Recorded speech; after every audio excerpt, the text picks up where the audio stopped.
percobaan kami hari ini Tuhan bisa Kau dengar biar manis Tuhan di telinga-Mu Tuhan. Ini kami Tuhan.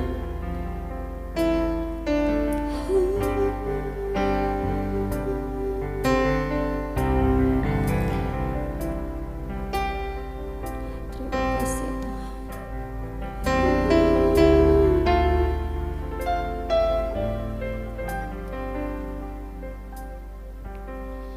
Terima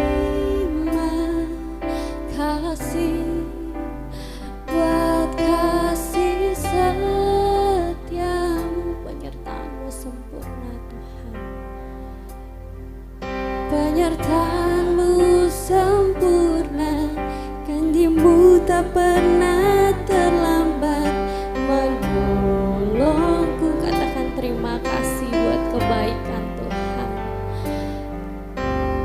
Terima kasih, ku berterima kasih buat kasih setiamu, buat kasih setiamu di sepanjang hidupku.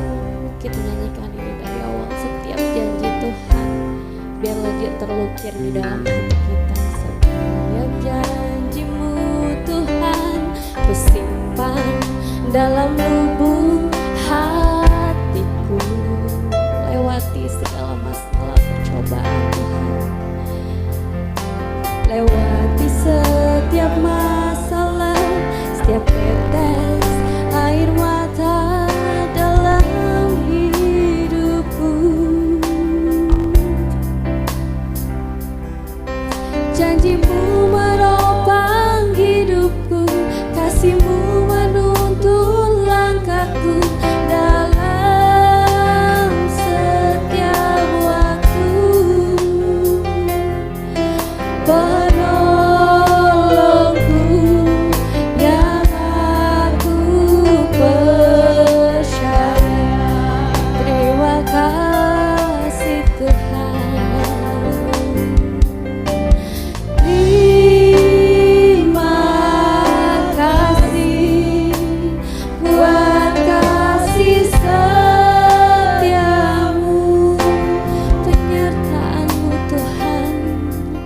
Penyertaan-Mu sempurna, kasih-Mu tak pernah terlambat menolongku. Terima kasih, terima kasih, ku berterima kasih buat kasih setiamu di dalam hidupku. Biar jemaat saja katakan, pertolongan hanya daripada Tuhan. Janji-Mu Tuhan dalam lewati dalam setiap masalah cobaan, lewati setiap masalah, tetes air mata dalam hidupku. Janji-Mu Tuhan, janji-Mu menopang hidupku, kasih-Mu menuntun langkahku dalam setiap waktu. Menolongku yang aku percaya. Menolongku yang aku percaya. Katakan sama-sama, terima kasih buat kebaikan Tuhan. Terima kasih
kepadamu ya Yesus Tuhan. Sepanjang hari ku penghormatan kepadamu Ya Allah, kepadamu ya Allah.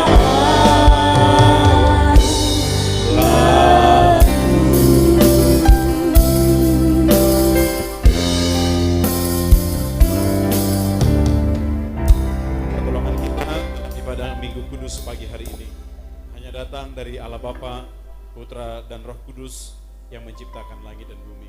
Dengarkanlah pembacaan Mazmur 19 ayat yang ke-8 sampai dengan ayat yang ke-11. Taurat Tuhan itu sempurna menyegarkan jiwa.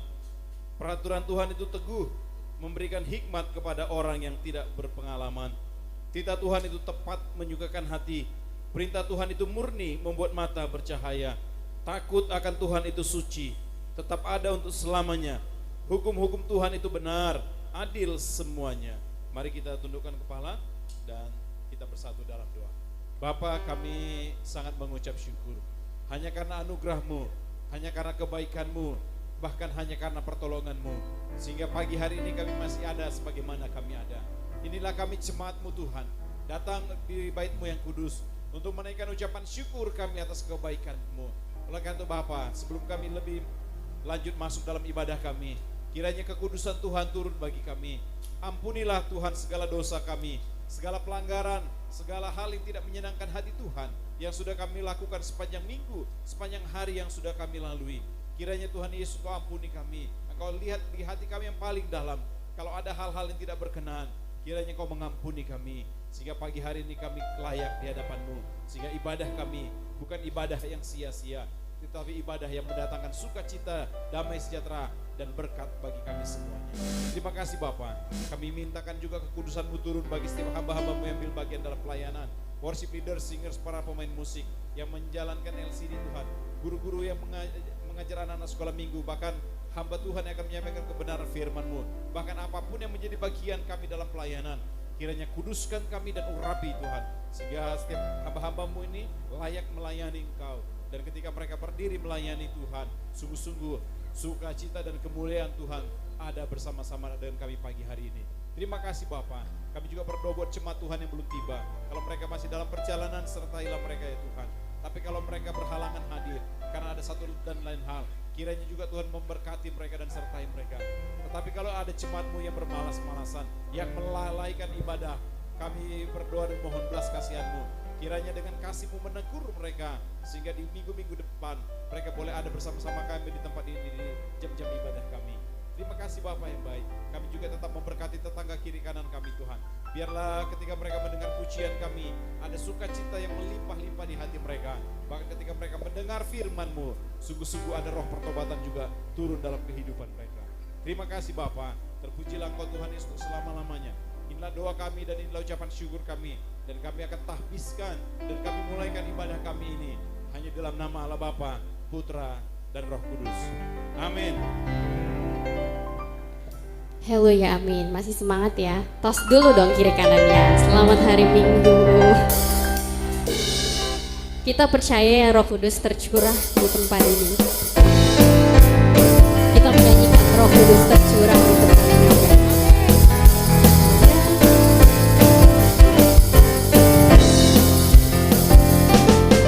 Roh Kudus tercurah di tempat ini, urapan yang ajaib memulihkan umatnya. Roh Kudus tercurah, Roh Kudus tercurah bagi gerejanya.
Duduk saudara, yang masih kuat nggak apa-apa berdiri. Anak muda berdiri aja nggak apa-apa.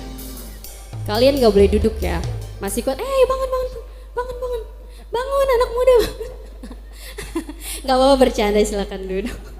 Bapak pendeta udah semangat banget.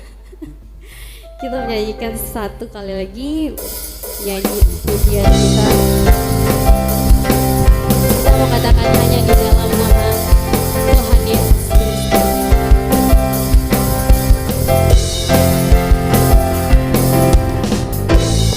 Firman terangi jalan, perintah iman di setiap waktu. Iman di setiap waktu,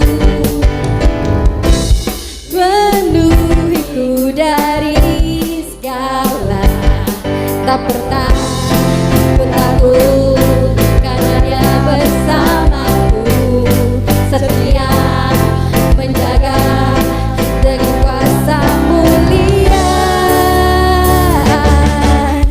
Hanya di dalam namanya Yesus, Dia sumber pengharapan di sepanjang hidupku.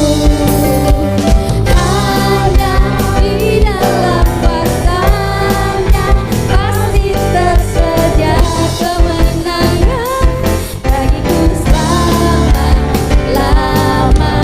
Saya undang jemaat untuk bagi berdiri, kita nyanyikan dari awal ini ya.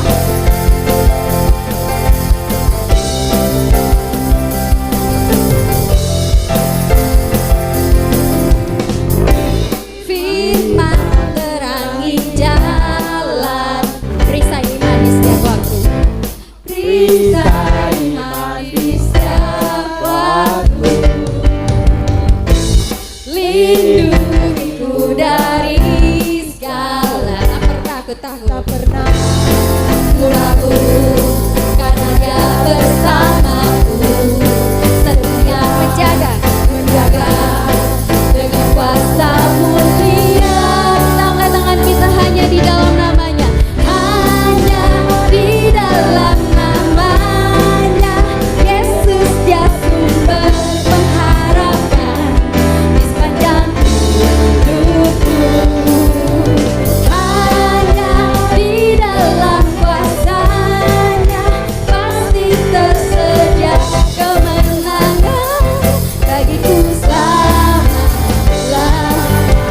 Hanya di dalam namanya Yesus, Dia sumber pengharapan di sepanjang hidupku. Hanya di dalam kuasa-Nya, hanya di dalam kuasa-Nya pasti tersedia kemenangan bagiku selama-lamanya. Bagiku selama-lamanya.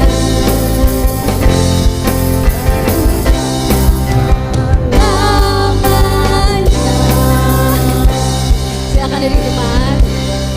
Silakan minum, yang ngos-ngosan, saya termasuk ngos-ngosan sih, tapi nggak ada air minum, nggak apa-apa. Kita mau buka ruang saksian. Ada yang mau menyaksikan kebaikan Tuhan sepanjang seminggu ini?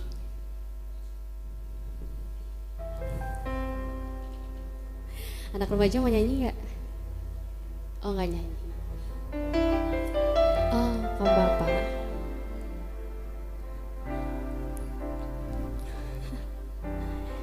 Oh, kamu pria katanya. Ada yang mau nggak? Kalau nggak mau nggak apa-apa. Oh, nggak apa-apa. Setiap hari itu kebaikan Tuhan luar biasa ya buat kita. Kita mau mendengarkan firman Tuhan pada pagi hari ini. Ini kami Tuhan, kami mau berserah datang di hadapan-Mu Tuhan. Layakan kami Tuhan. Terima kasih Tuhan.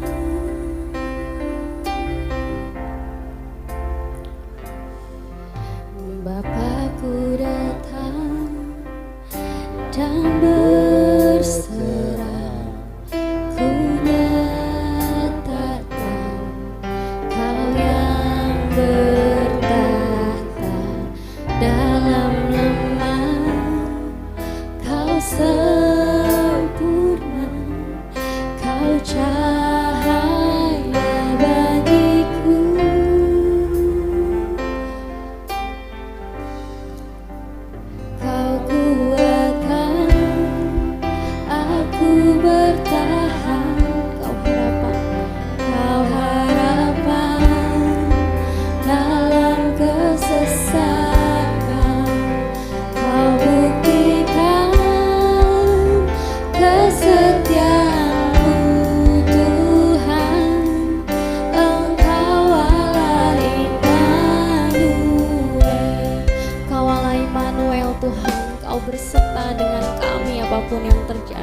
Terima kasih Bapa yang baik. Inilah pujian kami. Kami percaya Engkau Allah yang senantiasa berserta dengan kami, yang memampukan kami untuk kami tetap bertahan dalam menjalani kehidupan di dunia yang sementara ini. Terima kasih Bapa. Dan sebentar kami mau dengar firman-Mu, tapi sebelum kami mendengar firman-Mu, anak-anak sekolah minggu dan pra-remaja berdiri di hadapan jemaat dan di hadapan-Mu Bapa. Kami mau serahkan anak-anak kami ini ke dalam tangan-Mu. Bapa yang baik, dalam nama Tuhan Yesus Kristus, biarlah Engkau sertai anak-anak kami ini mulai dari sekarang sampai selama-lamanya. Biarlah apa yang menjadi rencana-Mu boleh terjadi dalam kehidupan anak-anak kami ini. Dalam nama Tuhan Yesus Kristus, biarlah segala kuasa-kuasa iblis yang mencoba merusak rancangan dan rencana Tuhan dalam kehidupan anak-anak kami ini, kami tolak kuasanya dalam nama Tuhan Yesus Kristus. Tapi biarlah Tuhan sertai anak-anak kami ini, sertai mereka Bapa. Biarlah kasih setia-Mu tak pernah berhenti turun dalam kehidupan anak-anak kami ini. Apa yang menjadi rancangan-Mu, biarlah jadi hanya di dalam nama Tuhan Yesus Kristus. Apa yang menjadi kehendak-Mu dalam kehidupan anak-anak kami ini, biarlah jadi di dalam nama Tuhan Yesus Kristus. Kami serahkan anak-anak kami ini. Biarlah Tuhan beri mereka roh kepintaran, roh hikmat-Mu turun dalam kehidupan mereka. Sehingga anak-anak kami ini menjadi anak yang cerdas, anak yang pintar, anak yang luar biasa di tangan Tuhan. Anak-anak yang memiliki talenta dan karunia daripada Tuhan. Anak-anak yang diberkati oleh Tuhan dalam nama Tuhan Yesus Kristus. Kami mintakan berkat-berkat Tuhan turun buat anak-anak kami ini. Bapa, kami percaya rancangan-Mu indah dalam kehidupan anak-anak kami ini. Biarlah kasih setia-Mu tak pernah henti dalam kehidupan anak-anak kami. Sekali lagi kami mintakan penyertaan-Mu, perlindungan-Mu turun buat setiap anak-anak kami di dalam nama Tuhan Yesus Kristus. Biarlah kasih setia Tuhan tak berhenti ada dalam kehidupan anak-anak kami ini. Terima kasih Bapa. Sekali lagi kami mintakan berkat-Mu turun dalam nama Tuhan Yesus Kristus. Penyertaan-Mu turun buat anak-anak kami mulai dari sekarang sampai selama-lamanya. Penjagaan-Mu, perlindungan-Mu ada buat anak-anak kami ini Bapa. Terima kasih Tuhan Yesus. Kami serahkan sekali lagi anak sekolah minggu dan pra-remaja kami ke dalam tangan-Mu. Biarlah mereka menjadi penerus-penerus gereja-Mu. Mereka boleh menjadi saksi Kristus dimanapun mereka ada nanti kelak ya Tuhan. Terima kasih Bapa. Dan sebentar kami akan dengar firman-Mu. Berkati kami, beri kami roh hikmat dan wahyu-Mu untuk kami dapat memahami dan mengerti akan kebenaran firman Tuhan yang akan kami dengar dan pelajari pada kesempatan pagi hari ini. Urapi hamba-Mu dan biarlah kami tolak segala kuasa iblis yang mencoba mencuri firman-Mu dari hati kami. Kami patahkan kuasanya dalam nama Tuhan Yesus Kristus. Tapi biarlah kuasa Roh Kudus bekerja dengan sempurna dalam kehidupan kami. Terima kasih Bapa. Di dalam nama Tuhan Yesus Kristus kami buka hati kami untuk ditaburi kebenaran firman Tuhan. Amin. Puji Tuhan. Silakan anak sekolah minggu dan pra remaja langsung kosong ya. Puji Tuhan.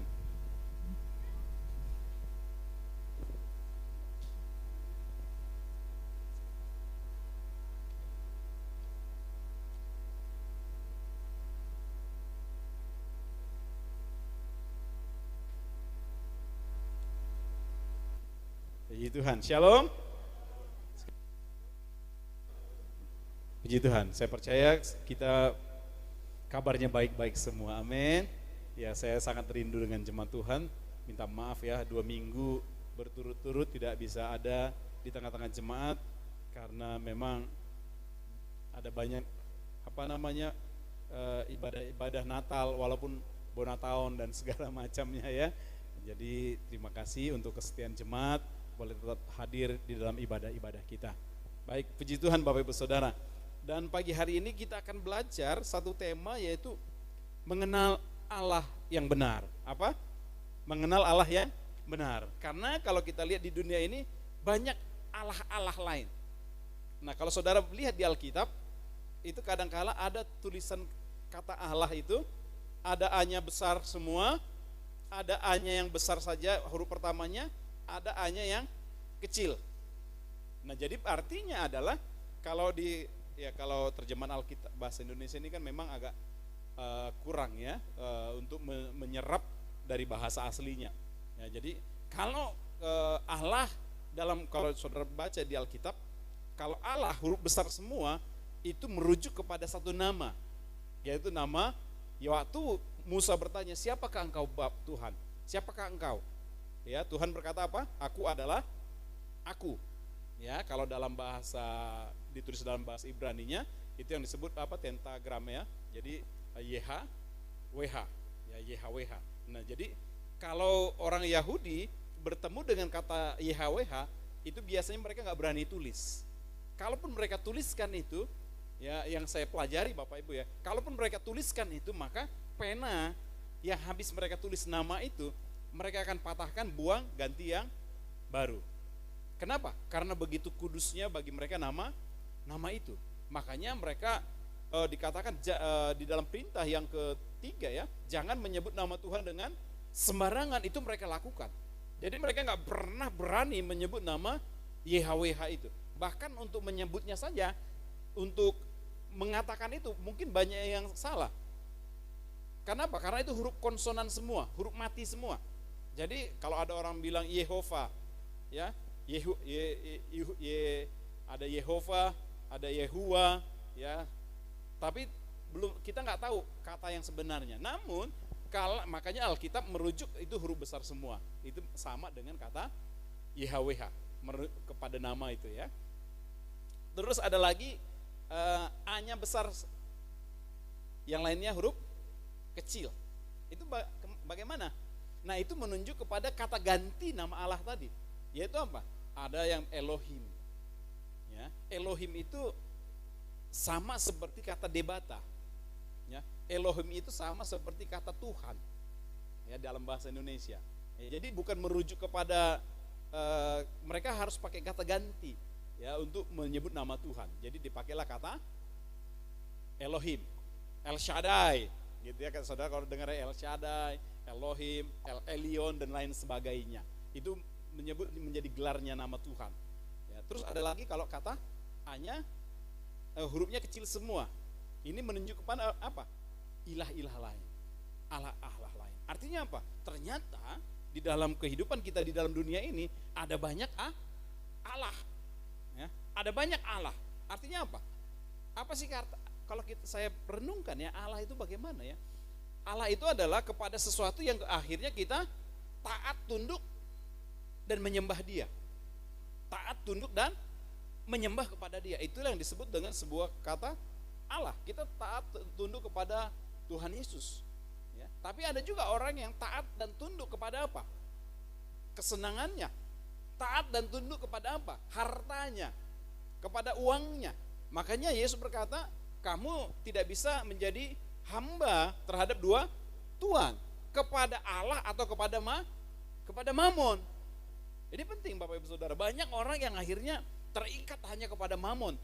Dan dia tidak sadar bahwa Mamon sudah dia jadikan sebagai Tuhannya. Saya suka kalau lihat ada orang begini ya, duit ya. Duit itu yang buat siapa? Manusia. Yang ngeprint siapa? Manusia. Tapi banyak orang gara-gara buatan manusia ini sendiri, manusia saling bunuh untuk memperebutkan duit yang mereka ciptakan sendiri. Yang kertas itu Bapak Ibu Saudara. Saya renungkan ya, sekarang kan uang itu sudah berupa angka-angka. Ya, itu hanya sebuah angka. Betul ya? Sekarang memang dulu ya, itu diprediksi ya. Saya masih ingat tagline-nya Nokia. Ya, HP Nokia zaman dulu. Tagline-nya apa? Dunia ada dalam genggaman. Ya. Itu tagline-nya, itu sebelum ada smartphone loh ya. Itu dulu ya, dia bilang apa? Dunia ada dalam genggaman. Sekarang terbukti Bapak Ibu Saudara. Orang nggak takut lagi ketinggalan dompet, tapi orang lebih takut ketinggalan handphone. Dompetnya ketinggalan dia nggak peduli, tapi HP-nya ketinggalan dia pusing. Ya, saya kadang nggak ada uang di kantong Bapak Ibu Saudara, tapi beli bensin, beli apa, ya udah tinggal pakai QRIS, tinggal scan aja track, bisa bayar hanya pakai HP. Semua data-data di HP, mau kartu KK kayak KTP kayak apa segala macam sudah di HP. Nah, begitu canggihnya teknologi sekarang, sehingga apa? Ada banyak orang juga yang diperhamba dengan teknologi, jangan itu menjadi tuannya. Nah, sekarang kita mau akan melihat bagaimana kita bisa mengenal Allah yang benar. Ya, kita baca satu firman Tuhan, Hosea 4 ayat yang ke-6.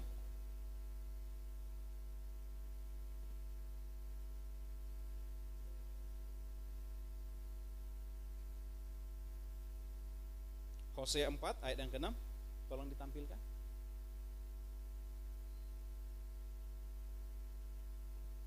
Ya, kita baca sama-sama ya.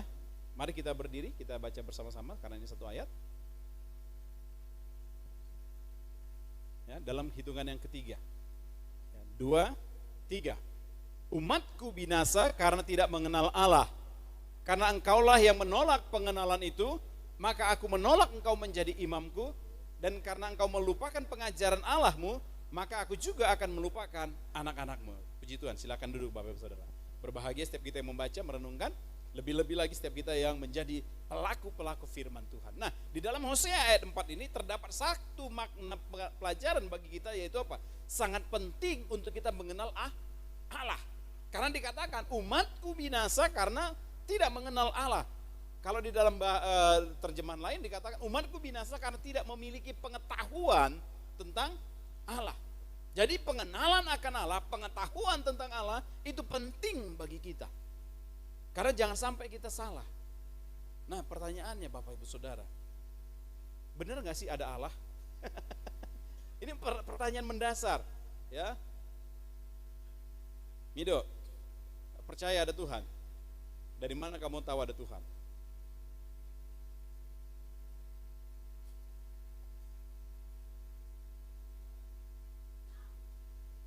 Mengalami mujizat, mantap. Ari, percaya ada Tuhan? Percaya. Dari mana kamu tahu ada Tuhan? Karena Tuhan yang menciptakan dan memberikan napas kehidupan. Kayaknya semua orang juga akan sama lakukan itu ya. Ya, iya kan? Ya, tapi bagus jawabannya. Dua-duanya bagus jawabannya. Nah, Bapak Ibu Saudara, pengenalan akan Allah, pengetahuan akan Allah, kita akan dapat paling tidak ada dua. Ini ini dasar sebenarnya ya, ini dasar iman kita ya. Yang pertama, kita akan mengetahui bahwa Allah itu ada, yaitu melalui apa? Melihat ciptaannya. Manusia bagaimanapun dia pasti akan memiliki dasar pengetahuan tentang Allah. Kenapa? Begitu melihat ciptaannya. Walaupun sekarang banyak orang berkata bahwa dunia ini terjadi bukan karena ada yang menciptakan, tetapi karena ada sebab dan akibat. Sebabnya apa katanya? Ada sebuah ledakan yang besar yang disebut dengan teori Big Bang. Nah, dari ledakan yang besar itu, saya nggak tahu bagaimana mungkin bisa sebuah ledakan yang besar muncullah sebuah kehidupan. Yang saya tahu, begitu ledakan terjadi, maka kehidupan habis. Ya, saya dengan beliau ini Pak Bangun, kami pernah pelayanan ke Gunung Merapi, Bapak Ibu Saudara. Ya, Gunung Merapi. Waktu Gunung Merapi itu tahun berapa ya Pak ya? 2010. Itu yang ledakannya yang besar, ya. Kan Jogja itu dua kali kena bencana. Yang pertama gempa bumi yang pusatnya di apa namanya itu? Bukan di Sleman pusatnya, tapi itu kota Jogja dan sekitarnya banyak yang hancur. Yang kedua itu letusan gunung berapi, Bapak Ibu Saudara. Jadi waktu kami pergi ke sana, jadi kami melihat satu kampung, ya bahkan masih ada kerbaunya Pak. Kerbaunya masih di dalam kandang, Bapak Ibu Saudara. Yang mau saya katakan, ketika terjadi ledakan itu, bukannya muncul sebuah kehidupan, tapi yang muncul adalah apa? Kepunahan. Kenapa? Itu semua kampung habis, Bapak Ibu. Kenapa? Tiba-tiba itu aliran lahar itu membuat aliran yang baru. Ya, jadi kayak sungai. Jadi kayak aliran sungai. Jadi semua kampung yang dilewati itu rata semua, habis semua. Jadi artinya apa? Teori-teori Big Bang ini tidak menurut saya kurang bisa membuktikan bahwa itu awal mula kehidupan. Karena apa? Begitu terjadi ledakan, bukan kehidupan yang ada, tetapi justru kepunahan yang ada. Jadi Bapak Ibu Saudara ya. Nah, tapi banyak orang sekarang mencoba menarik, terutama anak-anak muda ya, menarik mereka untuk menjadi orang-orang yang tidak percaya Tuhan. Ya, menarik kepada hal-hal yang tidak, ya sekarang lagi marak Bapak Ibu Saudara. Ada ateis, ada agnostik, ya orang-orang yang tidak peduli. Ya, kalau ateis itu orang yang tidak percaya, tapi kalau orang agnostik itu orang yang tidak peduli. Mau ada Tuhan kek, mau nggak ada Tuhan kek, gue nggak peduli. Itu agnostik. Ya, tapi kalau ateis dia memang berkata tidak ada Tuhan. Ya, terang-terangan. Dan sekarang marak di Indonesia mulai marak ajaran-ajaran ini Bapak Ibu Saudara. Kenapa mereka bilang kalau ada Tuhan, kenapa ada penderitaan? Kalau ada Tuhan, kenapa ada kesusahan? Kalau ada Tuhan, kenapa ada terjadi peperangan? Kalau ada Tuhan, kenapa Tuhan izinkan ada sakit penyakit? Tuhan kan baik, Tuhan kan maha suci, Tuhan kan pokoknya penuh belas kasihan. Tapi kenapa di dunia ini masih terjadi banyak penderitaan, kesusahan, rumah tangga berantakan, ya? Dia keluarganya ngaku Kristen tapi papa mama berantem melulu. Betul ya Bapak Ibu? Katanya ada Tuhan. Ya, makanya waktu kemarin saya ngajar roh Kris ya, rohani Kristen di SMA, saya suka tanya, karena kan pasti mereka dari keluarga Kristen. Saya tanya, bagaimana suasana di rumah tanggamu? Bagaimana suasana di dalam keluargamu? Ada anak-anak yang bilang, keluarga saya Pak, suasananya seperti di neraka. Wah, ini saya suka, bukan ya, saya mau ajar jemaat, jangan jadikan rumahmu neraka. Amin. Ya. Amin ya ibu-ibu ya, bapak-bapak ya. Jangan jadikan rumahmu neraka. Kalau rumahmu neraka, maka anak-anakmu akan mencari kedamaian di luar yang kita tidak akan bisa kontrol dia. Ya. Tapi kalau dia ada di rumah, kita bisa lihat. Tapi kalau dia di luar sana, kita nggak bisa lihat. Makanya saya katakan, jangan jadikan rumahmu neraka. Ya. Dan pada akhirnya saya tanya, kenapa ya? Katanya orang Kristen. Katanya orang Kristen percaya Tuhan, tapi kenapa masih ribut melulu? Bahkan ada yang cerai dan lain sebagainya. Di mana Tuhan? Pada akhirnya banyak anak-anak yang menyalahkan Tuhan. Ya, sebagai hamba Tuhan kadang-kala kita dilema. Ya, pada akhirnya saya bilang begini. Kenapa di dunia ini masih banyak orang yang rambutnya gondrong? Kenapa Pak? Masih banyak orang yang rambutnya gondrong. Ya, dia nggak mau pergi ke tukang cukur ya, nggak mau pergi ke tukang cukur ya, Mas Pak Anugrah. Ya, makanya dia tetap gondrong. Ya, dari ilustrasi ini saya ingin katakan, kenapa ada penderitaan? Kenapa ada kesusahan? Kenapa ada pertengkaran? Karena mereka tidak menghadirkan Tuhan. Bukan Tuhan tidak ada, tapi mereka tidak menghadirkan Tuhan. Tuhan itu bukan, kita ini diciptakan bukan robot Bapak Ibu ya. Oh, bisa diatur. Enggak. Makanya Tuhan kasih kita free will. Makanya Adam dan Hawa, waktu Tuhan tempatkan mereka di Taman Eden, Tuhan bilang apa? Semua buah di pohon ini boleh kamu makan. Tapi hanya dua sebenarnya. Hanya buah pohon yang di tengah-tengah taman ini jangan kamu makan. Nah, mereka taat enggak? Tidak taat. Ketidaktaatan Adam dan Hawa membuat mereka jatuh dalam dosa. Akibat dosa apa? Mulai tumbuh semak duri, mulai tumbuh kesusahan di sana. Makanya Tuhan bilang apa? Hai wanita, kamu dengan bersusah payah akan melahirkan. Ya Ibu ya, Ibu Anugrah ini sebentar lagi. Nggak ada itu orang yang katanya melahirkan itu gampang, enak. Ya, ada nggak di sini ibu-ibu yang melahirkan sambil baca koran? Berita hari ini, wah luar biasa, tiba-tiba, Ya, bayangkan kitab Kejadian itu ditulis itu 1500 sebelum Masehi, berarti kurang lebih 5000 tahun yang lalu Bapak Ibu Saudara. Tapi 5000 tahun yang lalu dia berkata, firman Tuhan berkata, wanita akan berjerih lelah, bersusah payah untuk melahirkan.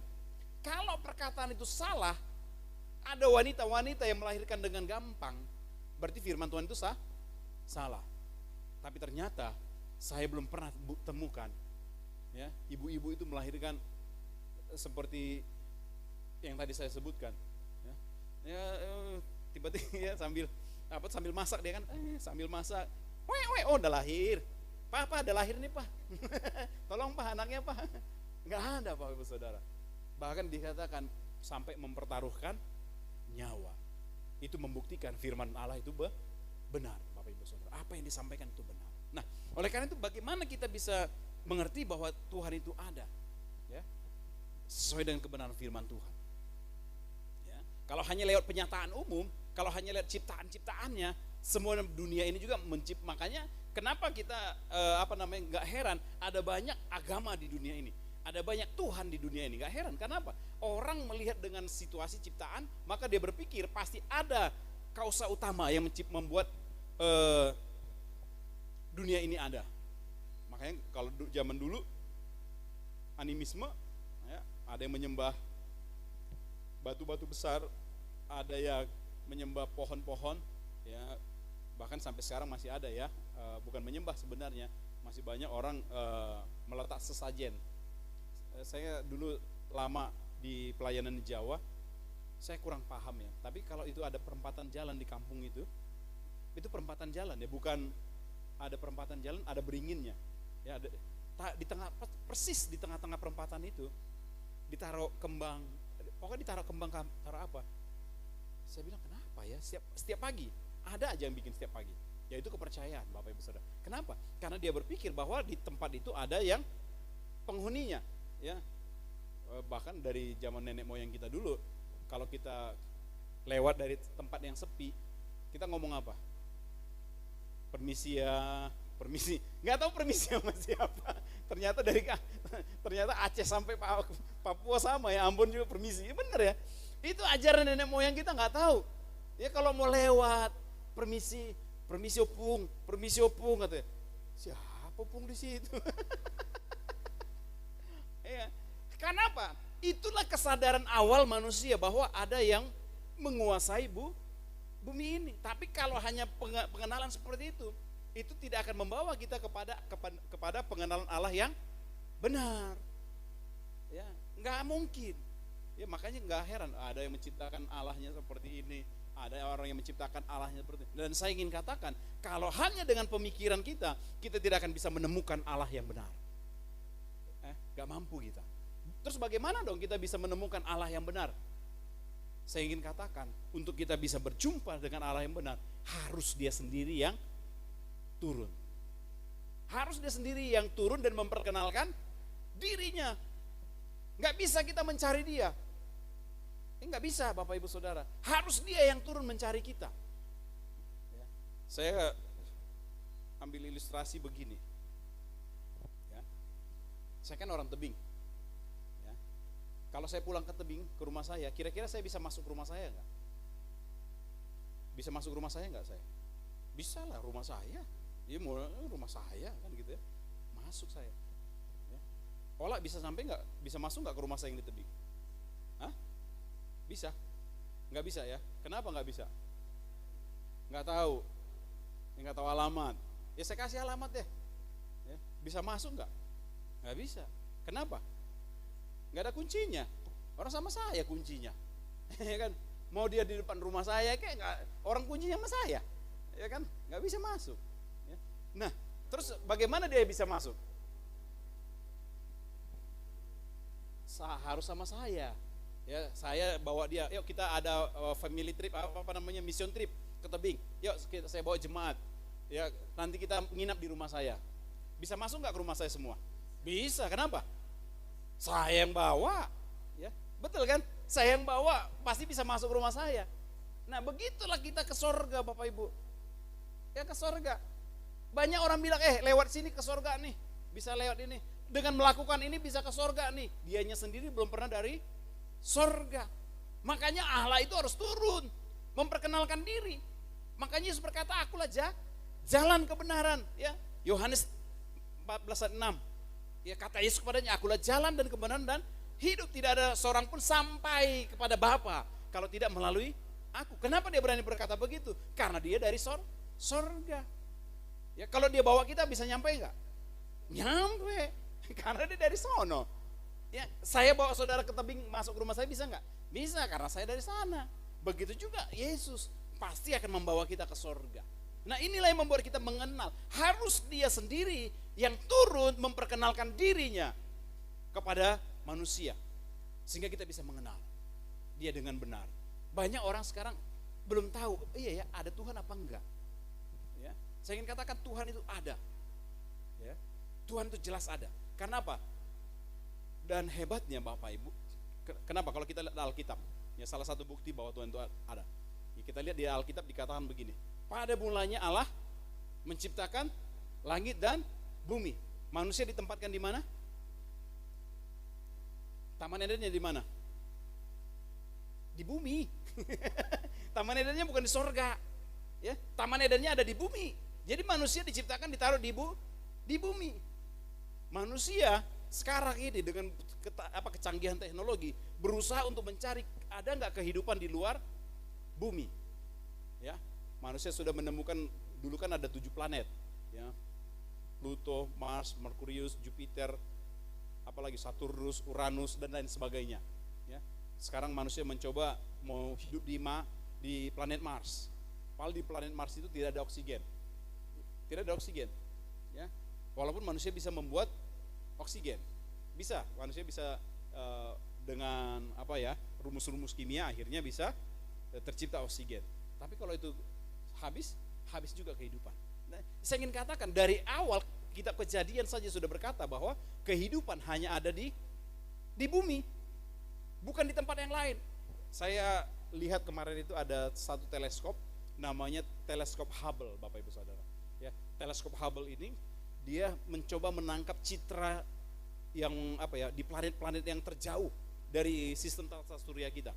Kalau tata surya kita kan ini kita bukan hanya ada planet, kita disebut kalau nggak salah kita ini Bima Sakti, galaksi Bima Sakti. Kita ada di galaksi Bima Sakti. Nah, di luar galaksi Bima Sakti ini banyak lagi galaksi-galaksi. Kalau saudara pusing tentang ini ya nggak apa-apa lah ya. Ya, di luar galaksi kita ada galaksi-galaksi yang lain. Dan mereka mencoba melihat apakah di galaksi yang lain di luar tata surya kita ini ada kehidupan. Makanya mereka ciptakanlah namanya teleskop yang sangat canggih, yang bisa melihat sampai jutaan tahun cahaya. Ya, ketika dilihat Bapak Ibu Saudara, memang yang dilihat adalah apa? Gambaran yang begitu indah di luar sana. Tapi apakah ada kehidupan? Belum ditemukan kehidupan. Artinya apa? Alkitab benar. Ya Bapak Ibu Saudara ya. Nah, itulah sebabnya kita harus nggak perlu ragu, ya, meragukan kebenaran firman Tuhan, meragukan keberadaan Tuhan Yesus. Ya Bapak Ibu, banyak. Kadang-kala ketika saya baca-baca artikel gitu ya, iya ya kenapa kalau begini, ya Tuhan, saya ingin katakan kok Tuhan menyediakan neraka bagi umatnya. Saya bilang, Tuhan kita bukan Tuhan yang selalu mengadili dengan keras, tapi juga dia datang dengan kasih. Makanya karena begitu besar kasih Allah. Kalau kita lihat di luar sana, kamu nanti disiksa kubur lah segala macam. Belum masuk neraka aja udah disiksa kubur Bapak Ibu ya. Ya, belum nyampe. Itu nggak tahu saya disiksanya gimana. Ya, belum ditakut-takutin. Ya, penuh dengan ketakutan. Kamu nanti disiksa kubur. Kamu nanti akan begini. Mau masuk surga aja harus melewati jembatan yang kecil. Yang rambut dibelah 7. Ya, rambut gak dibelah aja nggak bakal bisa. Ya, gimana coba?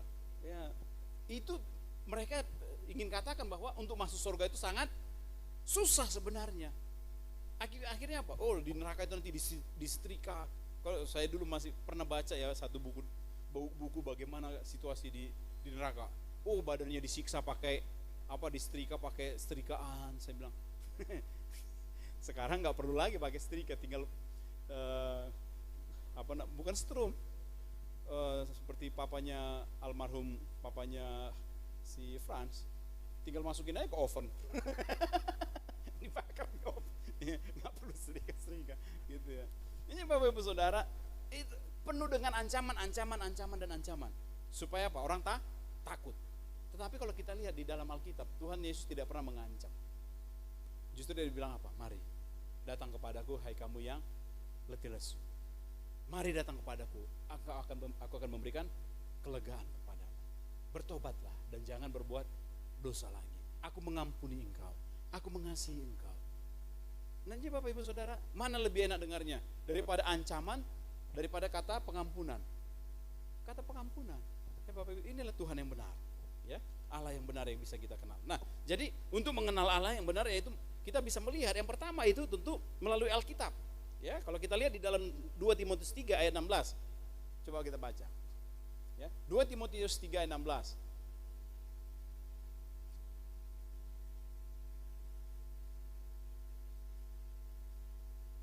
Segala tulisan yang diilhamkan Allah memang bermanfaat untuk mengajar. Ya, terus 2 Timotius 3 ayat 16. untuk menyatakan kesalahan, untuk memperbaiki kelakuan, dan mendidik orang dalam kebenaran. Itu firman Tuhan. Jadi dikatakan Alkitab itu adalah diilhamkan oleh Allah. Kemarin saya tanya kepada anak-anak, siapa yang tulis Alkitab ini? Ya, yang menulis Alkitab ini bukan Tuhan. Supaya kita jangan salah ya. Alkitab ini bukan Tuhan yang tulis. Yang menulis ini manusia. Tapi manusia yang bagaimana? Manusia yang dipilih, ditetapkan, dan juga yang diilhamkan oleh Allah. Yang dikuasai oleh Allah. Untuk dia menuliskan apa yang menjadi kehendak Tuhan, sehingga dia tertulis demikian. Itulah dia, Bapak Ibu ya. Makanya kita nggak heran di dalam Alkitab akan ada perkataan manusia di sana, akan ada perkataan iblis di sana di dalam Alkitab, akan ada perkataan binatang di dalam Alkitab. Ada nggak binatang yang berbicara di dalam Alkitab? Hah? Kurang baca Alkitab. Ada, ya keledainya Bileam. Ya, ketika Bileam mau mengutuki bangsa Israel di tengah jalan, ada malaikat. Jadi keledainya itu nggak mau jalan, tapi dipaksa jalan. Pada akhirnya Tuhan membuat keledai ini bicara. Dan keledai ini berkata apa? Apakah kamu mau mati? Di depan itu sudah ada malaikat yang membawa pedang. Ya, itu nanti baca di Alkitab Bapak Ibu ya, di kitab Keluaran. Jadi kita lihat, itu apakah itu perkataan Tuhan? Apakah itu firman Tuhan? Yes, itu firman Tuhan. Kenapa? Karena itu dituliskan oleh para penulis yang diilhamkan oleh Allah untuk apa? Untuk kita bisa mengerti, untuk mengajar kita, untuk mendidik kita, untuk menyatakan kesalahan, dan untuk membawa kita ke dalam kebenaran. Amin Bapak Saudara. Nah, yang kedua, bagaimana kita bisa mengenal Allah? Tentu melalui para nabi. Ya, para nabi yang sudah Tuhan menampakkan diri. Dari perjanjian lama sampai perjanjian baru, kita melihat Allah sama-sama menampakkan diri kepada manusia. Dalam perjanjian lama, kalau kita lihat Adam dan Hawa, Tuhan tidak pernah mengutus malaikat untuk berbicara kepada Adam dan Hawa. Tetapi siapa yang datang? Allah sendiri yang datang berbicara kepada Adam dan Hawa. Tidak pernah Tuhan mengutus malaikat untuk berbicara kepada Adam dan Hawa. Jadi kita lihat, Allah yang kita sembah bukan Allah yang begitu jauh. Bukan begitu Allah yang tidak terhampiri. Ya, tapi Allah yang kita sembah adalah Allah yang begitu dekat kepada kita, Bapak Ibu Saudara. Ya, yang menghampiri kita. Ya, kalau kita lihat lagi juga Musa, Allah menampakkan diri kepada dia dalam rupa api dalam semak belukar yang tak terbakar. Ya, apakah Allah adalah api? Bukan. Ya, apakah Allah juga menyatakan diri dalam tiang awan dan tiang api? Apakah itu Allah? Apakah bangsa Israel pada akhirnya menyembah awan? Tidak. Apakah Musa pada akhirnya menyembah api? Tidak. Tapi karena Allah menampakkan diri dalam rupa itu. Nah, sekarang kita baru merayakan Natal. Allah menampakkan diri dalam rupa manusia. Apakah manusia itu Tuhan? Bukan. Kita tidak pernah menjadikan manusia menjadi Tuhan. Ya, tuduhan-tuduhan orang di luar sana berkata apa? Orang Kristen menyembah manusia. Kita tidak pernah menjadikan manusia Tuhan. Tapi yang kita sembah adalah Tuhan yang sudah menjadi manusia. Paham ya Bapak Ibu ya? Kita sembah Tuhan yang sudah menjadi manusia, bukan manusia yang jadi Tuhan. Kalau manusia jadi Tuhan gak ada, gak bisa, dan gak mungkin. Karena apa? Manusia ini fana. Ya. Jadi yang kita sembah adalah Tuhan yang sudah menjadi manusia. Ya Bapak Ibu Saudara yang kasih Tuhan Yesus ya. Dan yang ketiga, ya tentu dalam diri Tuhan Yesus Kristus. Nah, saya masuk sekarang poinnya itu apa? Apa pentingnya kita bisa perlu mengenal Allah? Ya. Yang pertama, kita penting untuk mengenal Allah, yaitu apa? Melalui pengenalan akan Tuhan, kita dapat memasuki hidup yang kekal. Ya. Yohanes 17 ayat yang ketiga, coba kita baca. Melalui pengenalan akan Allah, kita memperoleh hidup yang kekal. Yohanes 17 ayat yang ketiga. Dari ayat 1 sampai 3 aja kita baca.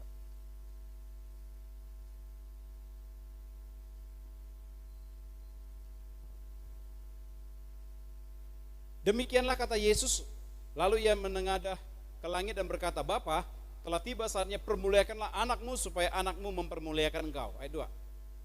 Sama seperti engkau telah memberikan kepadanya kuasa atas segala yang hidup, demikian pula ia akan memberikan hidup yang kekal kepada semua yang telah engkau berikan kepadanya. Ayat yang ketiga. Inilah hidup yang kekal itu, yaitu apa? Bahwa mereka mengenal engkau satu-satunya Allah yang benar dan mengenal Yesus Kristus yang telah engkau utus. Nah, ini dipakai orang-orang sebelah berkata, lihat tuh, Yesus hanya sebagai utusan, ya. Yesus sebagai utusan. Saya mau tanya, Yesus sebelum diutus dia berada di mana? Dia di sorga, Bapak Ibu Saudara. Karena kita percaya bahwa Tritunggal, ya, bukan Tuhan kita tiga, tidak. Nah, ini masuk pembahasan tentang Tritunggal. Gampangnya begini, yang kita sebut Bapa itu adalah, yang kita sebut Allah, ya ini Bapak Ibu Allah, ya, Allah yang tak terhampiri, ya, karena dia begitu kudus dia nggak bisa dihampiri. Di dalam dirinya tentu dia ada firman, tentu di dalam dirinya ada roh, ya. Nah, Bapa yang tak terhampiri, Allah yang tak terhampiri ini, inilah yang kita panggil dengan nama Bapa. Bapa itu tak terhampiri, Bapak Ibu. Bahkan saya berpikir begini, ketika di sorga nanti kita nggak akan bertemu dengan Bapa, tapi kita bertemu dengan Yesus Kristus. Karena dikatakan apa? Kita bisa muka dengan muka. Ya, jadi di sorga nanti kita akan bertemu mempelai pria kita, yaitu siapa? Yesus Kristus, Tuhan kita. Ya, tidak mungkin kita bisa bertemu dengan Bapa karena dia begitu kudus. Makanya karena dia begitu kudus, dia harus mengambil sebuah rupa yang bisa manusia mengenal dia. Ya, makanya dikatakan Yohanes 1 ayat 1 dikatakan pada mulanya adalah firman. Ya, dan firman itu bersama-sama dengan Allah, dan firman itu adalah Allah. Di dalam ayat yang ke-14 dikatakan apa? Dan firman itu telah menjadi manusia. Jadi di dalam diri Allah tadi, firmannya dia tadi sudah menjadi manusia. Bapak Ibu Saudara, itulah yang kita sebut dengan Tuhan Yesus Kristus. Ya. Jadi dengan mengenal Allah, kita akan memperoleh hidup yang kekal. Kita mengenal Dia, Yesus Kristus yang membawa kita. Makanya saya katakan tadi, karena apa? Kunci sorga, ya, pemilik sorga datang, ya, ke bumi untuk apa? Ngajak kita. Kalau saudara nggak mau, keterlaluan. Kalau saudara masih mau cari yang lain, ya berarti hati dan pikiranmu mungkin sudah dikuasai ilah-ilah yang lain, ya, orang-orang yang lain. Bayangkan, gampang sekali sebenarnya, ya, dengan ilustrasi seperti itu. Saya dari tebing tinggi ke rumah saya, saudara bisa saya bawa masuk ke rumah saya, karena saya dari sana. Ya, Yesus dari sorga pasti bisa bawa kita ke sorga. Maka dikatakan inilah hidup yang kekal itu, yaitu kita bisa mengenal Yesus yang telah Dia utus menjadi manusia untuk membawa kita ke sorga. Itu yang pertama, Bapak Ibu Saudara. Yang kedua, dengan mengenal Tuhan kita dapat mengenal diri kita sendiri. Ya, coba buka Yesaya 6 ayat 5. Yesaya yang ke-6 ayat yang ke-5.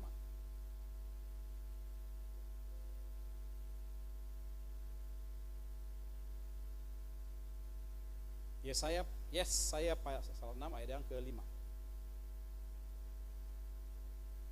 Lalu kataku, celakalah aku binasa, sebab aku ini seorang yang najis bibir, dan aku tinggal di tengah-tengah bangsa yang najis bibir.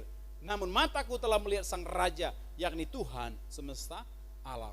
Jadi ketika kita mengenal Allah, ketika Yesaya berjumpa dengan Tuhan, dia berkata apa? Binasa aku. Karena apa? Dia mengakui bahwa dia orang yang berdosa.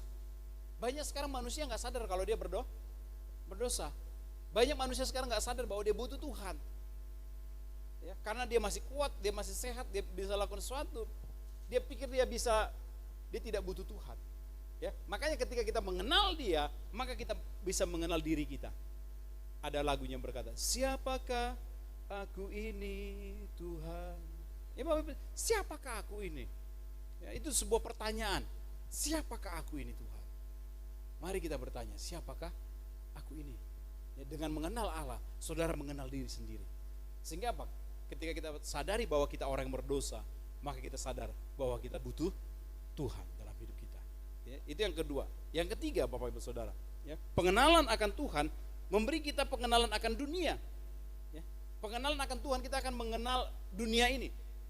Kenapa? Kalau kita lihat Tuhan, maka Tuhan itu kudus, Dia mulia, Dia suci, Dia adil dan lain sebagainya. Tapi ketika kita lihat dunia ini penuh dengan apa? Kecurangan, ya, kesusahan. Coba kita buka 1 Yohanes 2 ayat 16 sampai 17. 1 Yohanes 2 ayat 16 sampai 17. 1 Yohanes 2 ayat 16 sampai 17. Keinginan daging ialah keinginan. Sebab semua yang ada di dalam dunia. Ya, jadi kata firman Tuhan tadi, ketika kita mengenal Tuhan, maka kita akan mengenal dunia ini. Bagaimana sih dunia ini? Sebab semua yang ada di dalam dunia, yang pertama dikatakan apa? Keinginan daging. Ya, semua yang mau memuaskan daging kita. Ya, semualah. Mau apa? Pokoknya merasa supaya daging ini senang. Yang kedua apa? Keinginan mata. Semua yang indah-indah yang kita pengen. Ya, ini yang menarik manusia, betul nggak? Ya, terus apa lagi? Serta keangkuhan hidup. Makanya kalau nggak salah, saya nggak tahu ya, apakah ini masuk dalam 3 apa yang orang Batak bilang, hamoraon, agabeon, hasangapon. Ya, jadi sebenarnya Tuhan sudah peringatkan ini orang Batak ini khususnya ya. Ya, hasangapon, agabeon, hamoraon. Idul itu yang dicari-cari orang. Ya, nggak tahu, saya kurang paham lah apa itu. Kalau hamoraon itu kekayaan. Banyak orang cari kaya terus, cari kaya. Giliran diminta untuk menyumbang gereja, aduh, nggak ada katanya. Ya, tapi ditumpuk hartanya banyak. Ya, tapi begitu minta sumbangan ke gereja untuk memberkati gereja, masih kurang hatinya. Kenapa? Hatinya terikat kepada keinginan-keinginannya. Ya, Bapak Saudara ya. Makanya dikatakan apa? Keinginan daging, keinginan mata, serta keangkuhan hidup. Itu bukan berasal dari Bapa. Tuhan tidak mengizinkan anak-anaknya menjadi orang yang sombong. Tetapi Tuhan minta kita menjadi orang yang penuh kerendahan hati. Saya berdoa Pak Anugrah ini semakin diberkati Tuhan. Iya, karena saya lihat dia ini orangnya ramah, Bapak Ibu ya. Sampai ke belakang-belakang sini dia kenal. Iya, dia kenal. Saya luar biasa Pak Anugrah ini ya. Sampai orang-orang Madura di belakang ini dia kenal loh. Artinya apa? Pelanggan-pelanggannya dia pasti ajak ngobrol. Dia kenal, ramah dia. Dan saya percaya dengan hal itu pasti pelanggannya tidak akan pergi. Saya kalau potong rambut Bapak Ibu, kalau udah cocok satu orang, enak, nggak bakalan pergi saya. Kalau saya lihat nggak ada dia, saya pulang lagi. Tunggu dia ada.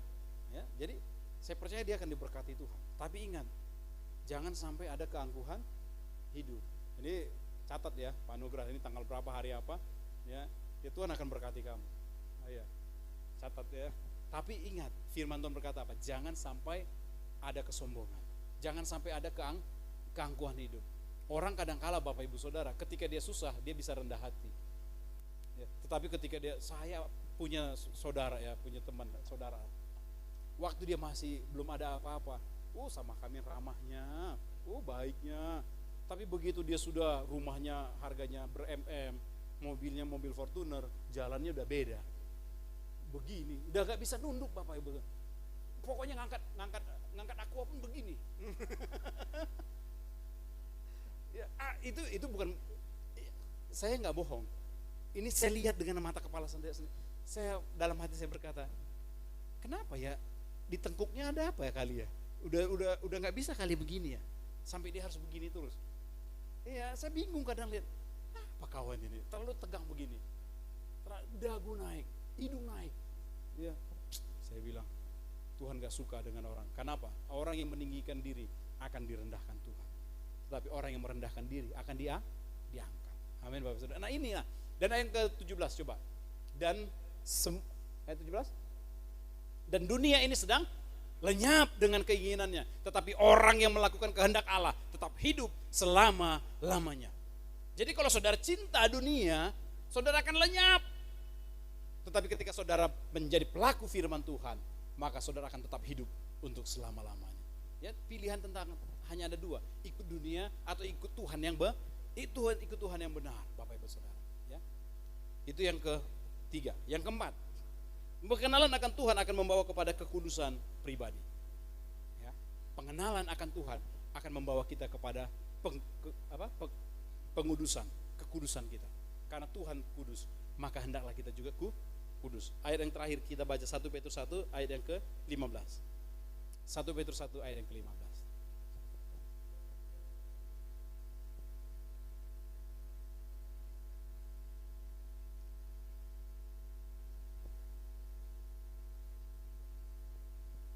Tetapi hendaklah kamu menjadi kudus di dalam seluruh hidupmu, sama seperti Dia yang kudus, yang telah memanggil kamu. Amin Bapak Ibu Saudara. Jadi ketika kita semakin mengenal Dia, maka kita pun harus menjadi semakin hari semakin serupa dengan Dia. Bukan menjadi serupa dengan dunia ini, tetapi kita menjadi semakin serupa dengan Kristus yang sudah menebus kita. Kiranya Tuhan Yesus memberkati Bapak Ibu Saudara yang terkasih. Ya, pagi hari ini kita sudah belajar tentang bagaimana kita bisa mengenal Allah yang sejati, Allah yang benar. Allah yang benar pasti Allah yang mampu menyampaikan dirinya. Allah yang benar, Allah yang sejati, Allah yang benar-benar sejati, harus Allah yang bisa menyatakan dirinya kepada manusia, ya, sehingga kita tidak tersesat di dalam kita mengiring Dia. Amin Bapak Saudara. Dan kita bersyukur untuk firman Tuhan ini. Biarlah kebenaran firman Tuhan ini semakin menguatkan saya dan saudara sampai selama-lamanya. Mari kita siapkan hati kita untuk masuk dalam perjamuan, sakramen perjamuan kudus pagi hari ini. Dan untuk meresponi firman Tuhan ini, mari kita juga akan naikkan satu pujian. Siapakah aku ini Tuhan?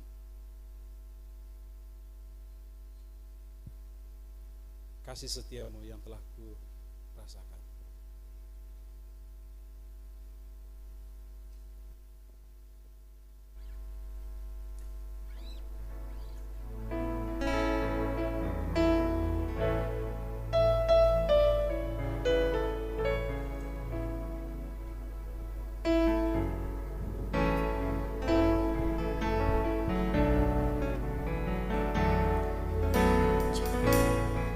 Kasih setiamu yang ku rasakan lebih tinggi dari langit biru. Kebaikanmu yang telah kau nyatakan lebih dalam dari lautan. Dari awal angkat pujian. Kasih setiamu yang ku rasakan lebih tinggi dari langit biru. Kebaikanmu yang telah kau nyatakan lebih dalam dari lautan. Mari katakan, siapakah aku Tuhan? Siapakah aku ini Tuhan? Jadi biji matamu. Dengan apa kan ku balas Tuhan? Selalu puji dan sembah. Mari dari awal naikkan pujian ini menjadi pengakuan kita di hadapan Tuhan. Kasih setiamu yang ku rasakan lebih tinggi dari langit biru. Kebaikanmu yang kau nyatakan lebih dalam dari lautan. Katakan, siapakah aku? Oh, siapakah aku ini Tuhan? Dari biji matamu. Dengan apa kan ku balas Tuhan? Selain puji dan sembah. Mari kita berdiri semua, katakan, siapakah aku Tuhan? Aku ini Tuhan. Dari biji matamu. Dengan apa kan ku balas Tuhan? Selain puji dan sembah. Lebih sungguh lagi katakan, siapakah aku Tuhan?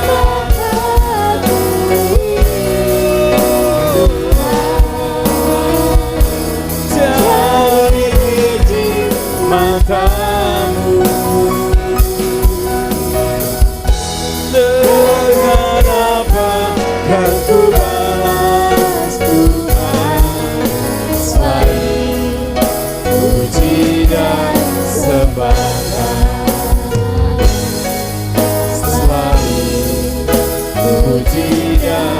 sembahkan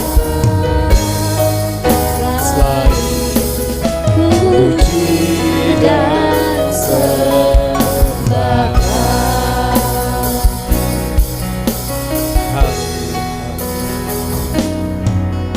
Terima kasih.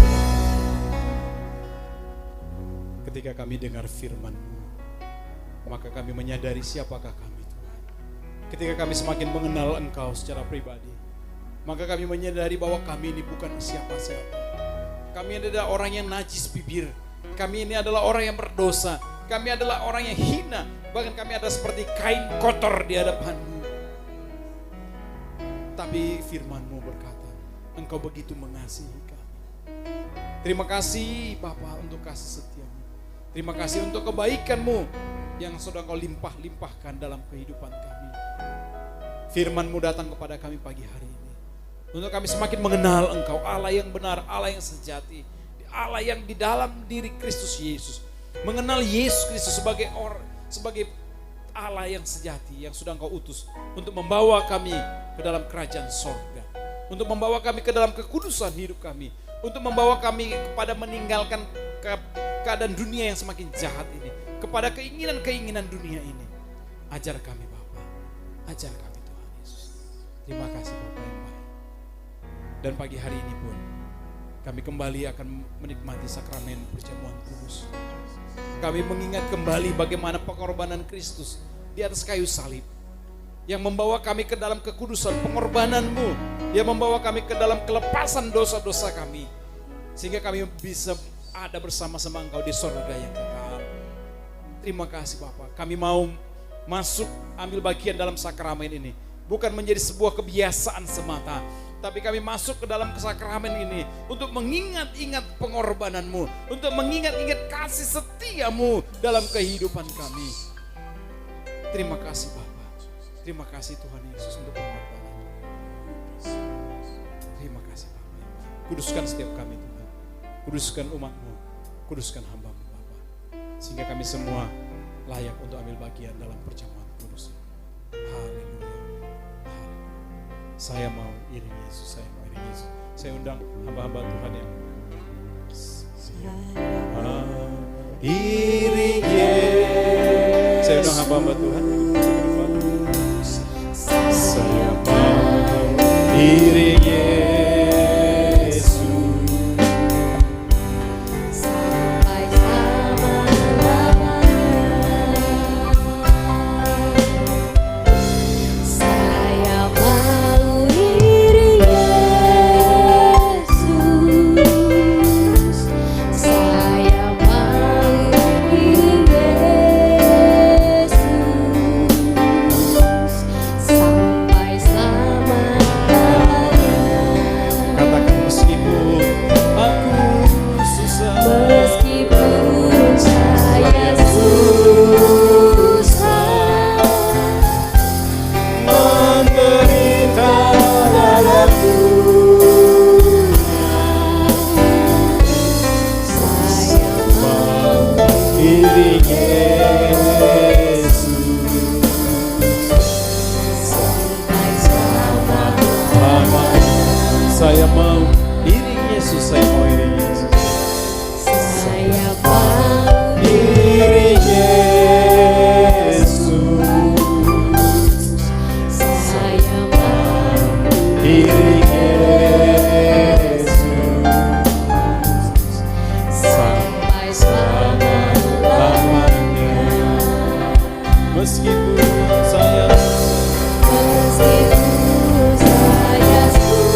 menderita dalam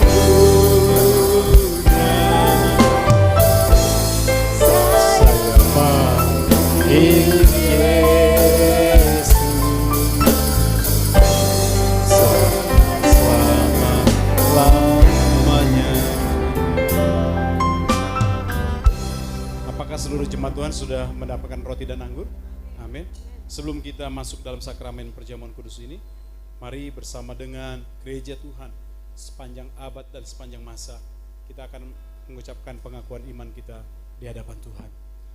Aku percaya kepada Allah, Bapa yang Maha Kuasa, Khalik langit dan bumi, dan kepada Yesus Kristus anaknya yang tunggal Tuhan kita, yang dikandung dari Roh Kudus, lahir dari anak darah Maria, yang menderita sengsara di bawah pemerintahan Pontius Pilatus, disalibkan, mati dan dikuburkan, turun ke dalam kerajaan maut.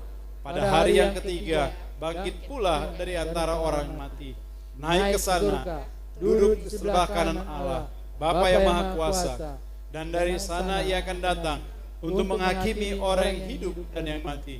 Aku percaya kepada Roh Kudus, gereja yang kudus dan am, persekutuan orang kudus, pengampunan dosa, kebangkitan tubuh, dan hidup yang kekal. Amin. Sekarang angkatlah roti tinggi di atas kepala dan dengarkanlah firman Tuhan.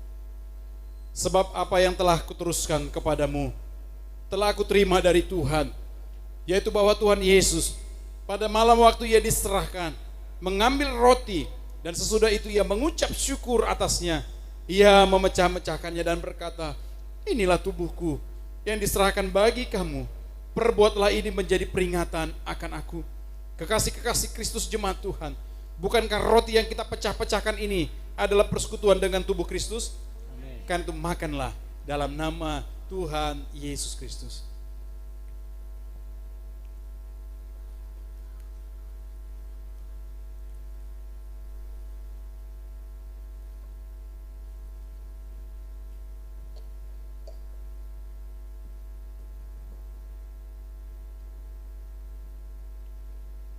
Sekarang angkat cawan tinggi di atas kepala. Kembali dengarkanlah firman Tuhan. Demikian juga ia mengambil cawan sesudah makan lalu berkata, cawan ini adalah perjanjian baru yang dimateraikan oleh darahku. Perbuatlah ini setiap kali kamu meminumnya menjadi peringatan akan aku. Sebab setiap kali kamu makan roti ini dan minum cawan ini, kamu memberitakan kematian Tuhan sampai ia datang. Kekasih-kasih Kristus jemaat Tuhan, bukankah cawan pengampunan, pengucapan syukur yang atasnya kita ucapkan syukur adalah persekutuan dengan darah Kristus? Karena itu minumlah dalam nama Tuhan Yesus Kristus.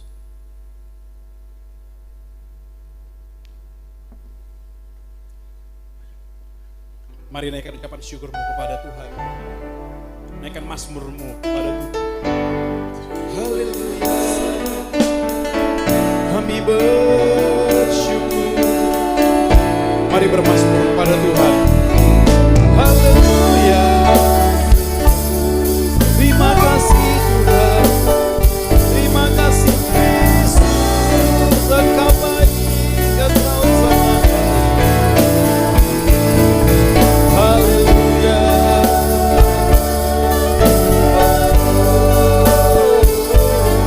Sungguh mulia karya-Mu bagi kami.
Berikan tepuk tangan yang meriah buat Tuhan kita. Haleluya, haleluya, haleluya.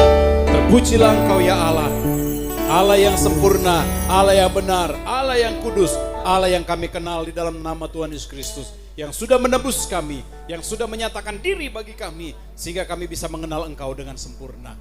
Terima kasih untuk penebusan-Mu, untuk karya-Mu yang luar biasa, dan biarlah kekudusan Tuhan semakin hari turun bagi kami, sehingga kami semakin hari semakin menuju kepada kesempurnaan, sebagaimana Engkau sempurna adanya Bapa. Terima kasih Bapa yang baik, kami sudah bersekutu dengan tubuh dan darah-Mu. Biarlah tubuh dan darah-Mu sungguh-sungguh mengalir dalam kehidupan kami, sungguh-sungguh membawa perubahan dalam hidup kami, sehingga kami yang sakit disembuhkan dalam nama Yesus, yang menderita diberi penghiburan dalam nama Yesus, yang berbeban berat diberi kelepasan dalam nama Yesus, bahkan yang menderita diberikan penghiburan hanya di dalam nama Tuhan Yesus Kristus. Terima kasih Bapak, kami percaya bahwa saudara-Mu masih bekerja dulu, sekarang, sampai selama-lamanya. Kami sudah dibebaskan dengan kuasa darah anak domba Allah. Terima kasih Bapak, terima kasih Tuhan Yesus. Inilah doa kami dan inilah ucapan syukur kami. Kami alaskan doa ini di dalam nama Tuhan Yesus Kristus. Kami bersyukur dan kami berdoa. Amin. Tuhan Yesus memberkati.